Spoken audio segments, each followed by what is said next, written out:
Partida. Inizio Uşaqlar keşke ayın doğrusu uşaqlar çıxmamalar. Ben niye korkusuz atıp kadar yemeği? Niye korkusuz atıp ben yazdım öyle ya? Niye korkusuz atıp ben yemeği? Afiyet ama olur. Berk çalışmıştım Berk.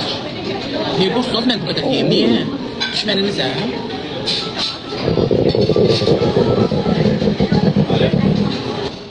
Oradan dur sonuçta Marka ben onu sıkama. Demek böyle dedim ki dedim. Döşeğin tadınız yok. Döşeğin tadınız yok. Döşeğin yok olsa bu da çok işim yok ya. Ben buradan aldım geldim. İndi düşmənlərim sevinir, baboş yatağa yıxdılar. Məncə çox sevinmeyin, yenə də dirilib qalxacam ayağa. Onda o pis yazanlara zırt edizdirəcəm. Aman aman aman. Mən indi çox yemişəm, partlamaya düşmüşəm, yıxılmışam stolların üstünə. Ama çox sevinmeyin, bacarmayacaqsınız. Mən yerə qalxacam ayağa, çətirib qarnımın köpümü, ödümü deşik tutulur.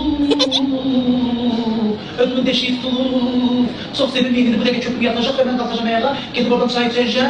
Bu çay böyle de ankilasman. Kekutu da bir.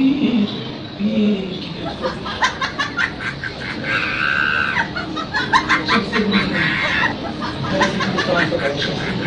Her yere yıkamak tövbesi tutuşmak değil bezlerimizde. Ama sevincimizden ayrılabilmeyeceğiz.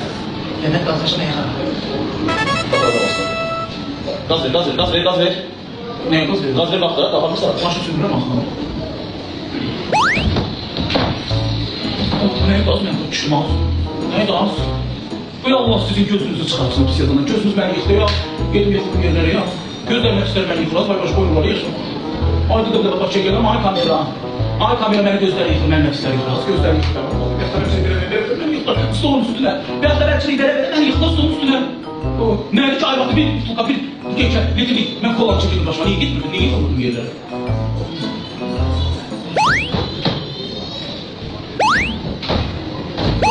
Onun altında ne dolar? Dolar altından kalsın. Ama deşi rahat değil. Başım ciğerlerim uşak hocam. Kadar.